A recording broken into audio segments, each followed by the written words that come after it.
do like to start things on time here, so we'll just get going here. And I'll get started by just giving you the briefest of backgrounds about me, which is I am the CEO of Memrise, which is a language learning app in the same category as Duolingo and Babbel.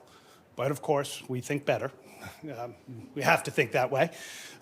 So that's who I am and what I do right now. Immediately prior to being here, I was the CEO of a company called Apollon, which is a portfolio of 50 mobile apps, where we took them from about 49 million ARR to 120 million ARR, and it eventually got sold to Bending Spoons. So I have a whole bunch of app experience in all kinds of different categories, casual games and utilities and the like, not just language learning. And before that, I was at EY, the Big Four accounting firm, because I sold my previous company, TaxChat, to them, and there was a one-year earnout.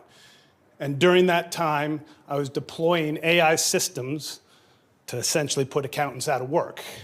So I've been deploying AI since 2017 in actual production, and I've got an awful lot of app experience under my belt.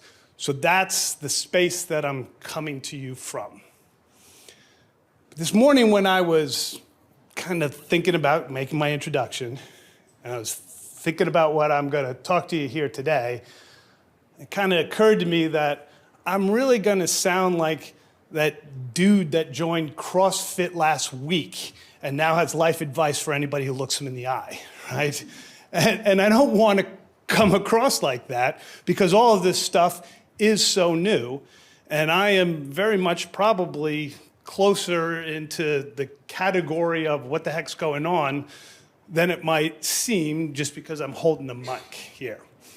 So let me tell you with all sincerity here that I am absolutely the kind of guy who thinks he's disciplined and focused in this world where we're getting bombarded by everything, certainly when it comes to social media, right? I just do not get captured by filtered views of sunsets and avocado toast and go down that rabbit hole.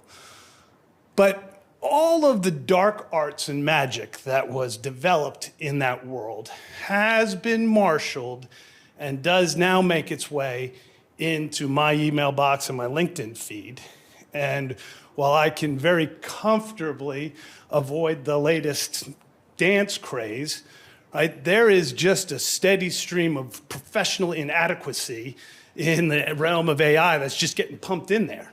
So I am definitely guilty of confidently going by some video of some hamster getting a tiny little hat, but getting sucked into these are the 5 LLMs you gotta know about, right? Or, this is your vector database ready for the future?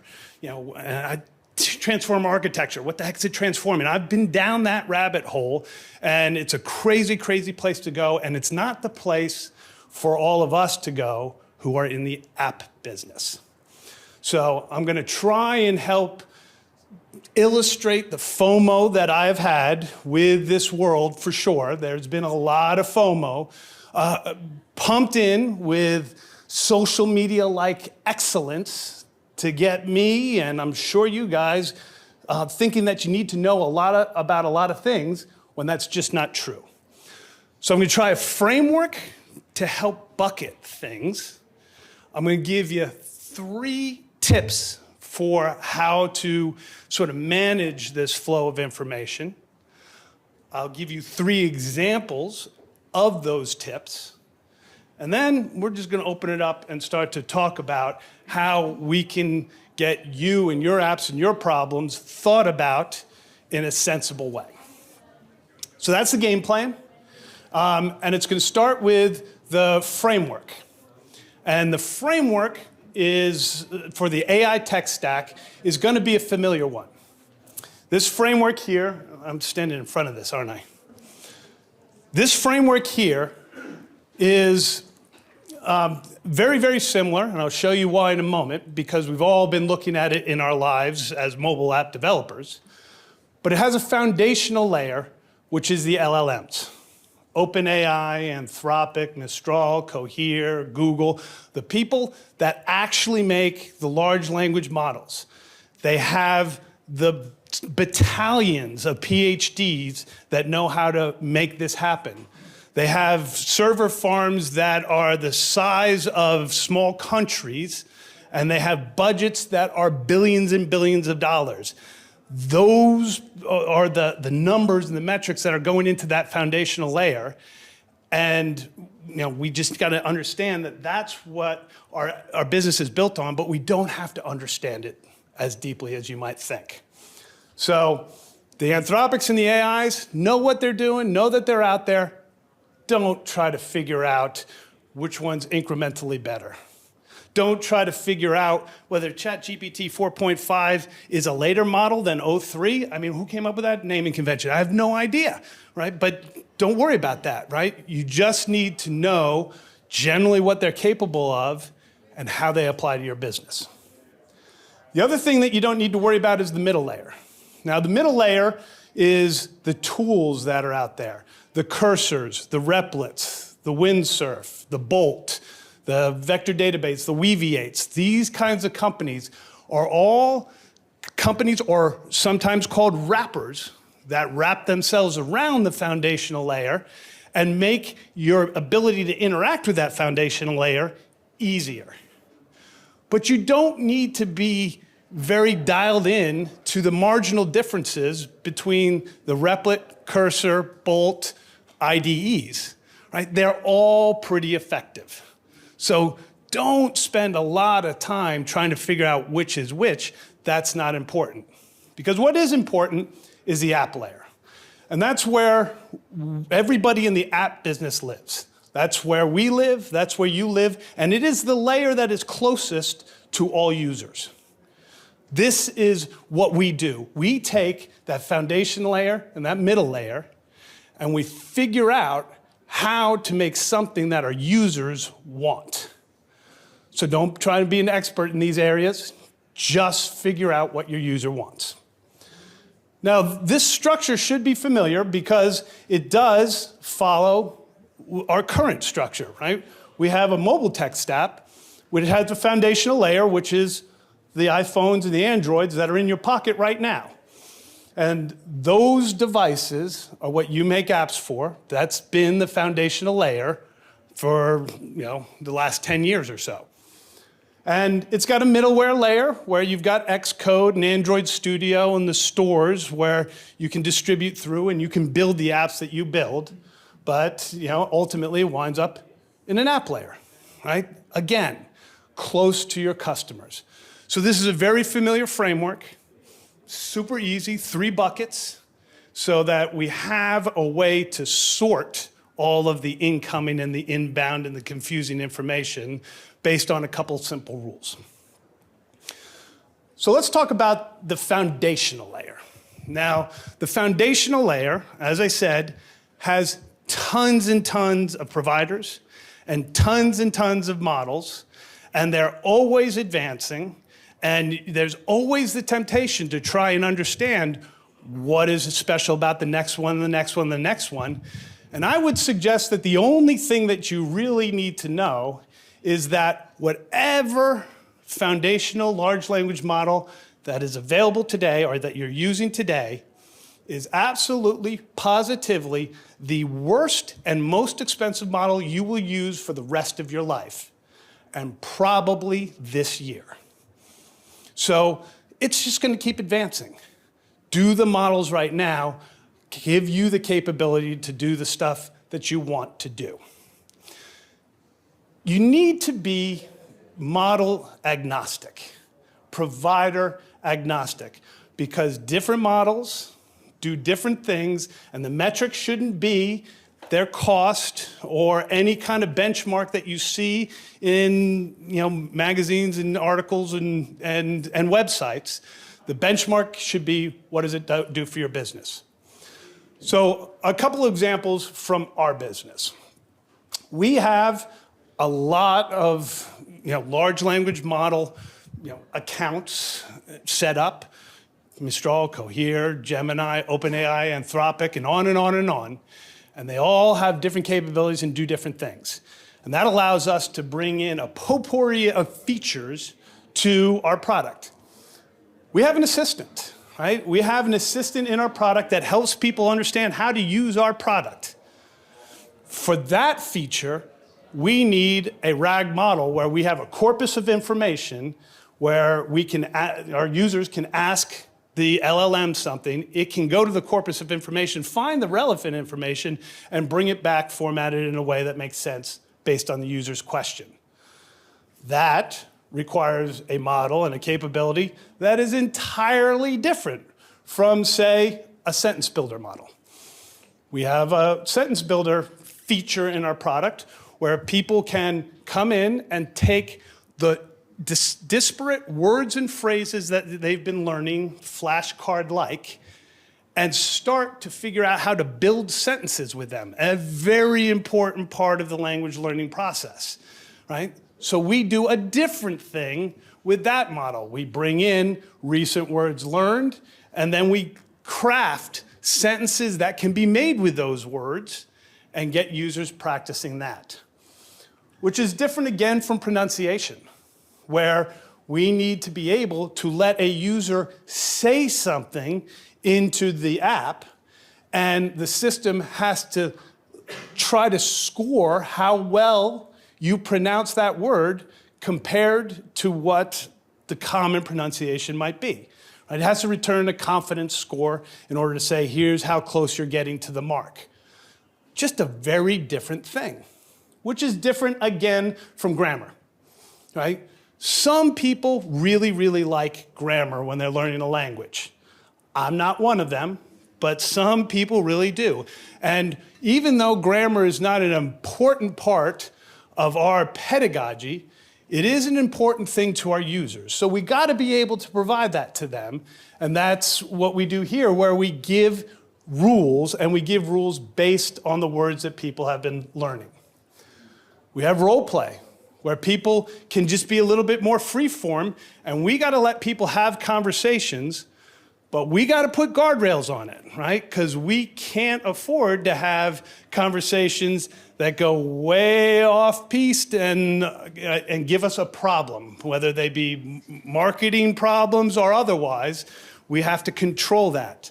So that requires a different model, different prompt. Same thing with conjugation, which is very much like grammar. So as you can see, lots of different models out there. You need to know the functionality and which models are best for doing certain things, be it generating an image or returning JSON, but you don't need to know all the details. And you certainly don't need to take the word of somebody who's making a clickbait article about the 5 models you need to know about, because usually none of them have anything to do with your business. So that's point 1, which is don't try to be an LLM expert, but go play with them, right? Go play with all of them and do it with the mindset of your user. Number 1. Number 2, don't focus on tools, right? I will tell you, having gone down the rabbit hole myself personally, these tools are all pretty darn awesome, but they are pretty close to each other in terms of functionality, right? The marginal difference between all these tools don't really matter to your business. But here's one thing that does matter a whole heck of a lot to your business and any of the tools that you happen to use. And that is what you feed it, right? What you feed these models matters. And the heavy lifting of moving from one model to another is often gathering the stuff that you need to feed it. So in our company, what we do is we spend a bunch of time figuring out how we detailed the things that we're going to feed these models. And we do it in markdown format generally, which is something very friendly to these models and these tools. And we keep them up to date and consistent by using GitHub for version control. And in this way, we are now able to allow some of our developers to use Cursor. And some of our developers use Windsurf. And on and on and on. We don't care what model you want to use. Our developers can use whatever they want, but they have a consistent place to go to get the stuff that feeds those models.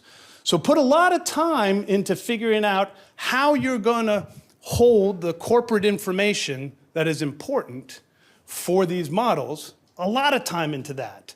And it's hard, right? We struggle with it all the time, trying to keep this documentation up to speed. It's hard. Put your energy there, because individual people will just grab one of these commodity things off the shelf and want to feed it with this information and get going. And you want them to do that too. So that's the second thing, is just don't focus on the tools, focus on what you feed to them. Now the third thing is, don't relinquish your value to the machines. And this is a very interesting and often fuzzy space. Right? What do you mean by this, Steve? Don't relinquish your value to these machines. And what I'm saying is, there is something that you do. In the old mobile tech stack, there's something that you do that brings value to your users. And you need to be darn sure you know what the heck that is. Right? Now, in our case, it's really interesting, and this is a good example. In our case, we're sitting here teaching a language, and language is made up of words and phrases, and LLMs are trained on words and phrases. LLMs are incredibly good with these building blocks of language. So it might surprise you to say that the thing that we do, the most powerful thing that we do, the most powerful value that we have, is we own our dictionary, right? And that isn't obvious because LLMs are large language models.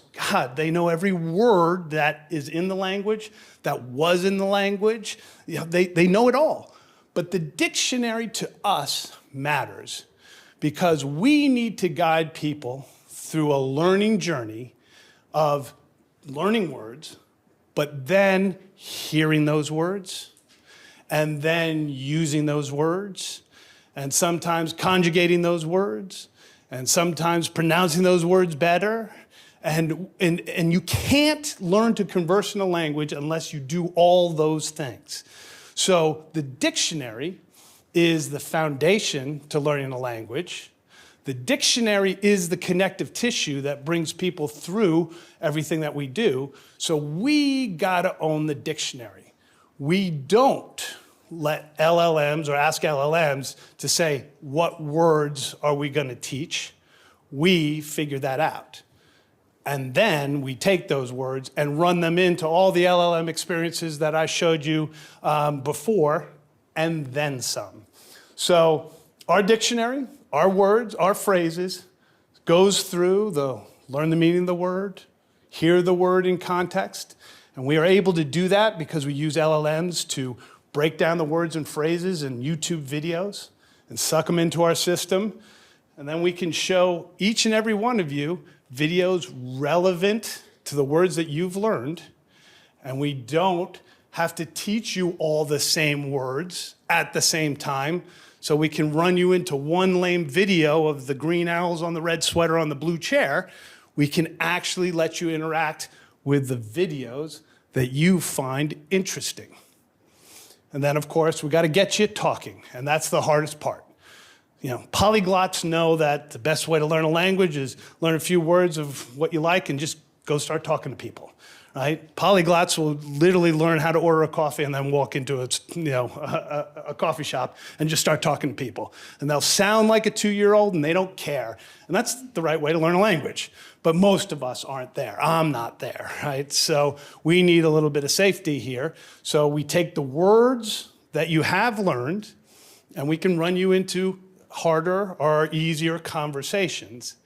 And you can see that with that pedagogical philosophy, that architected philosophy, that we are choosing what our value is, And it is unbelievably counterintuitive on the face of it that we would say we have to manage the dictionary tightly in a world populated by LLMs that know every word out there.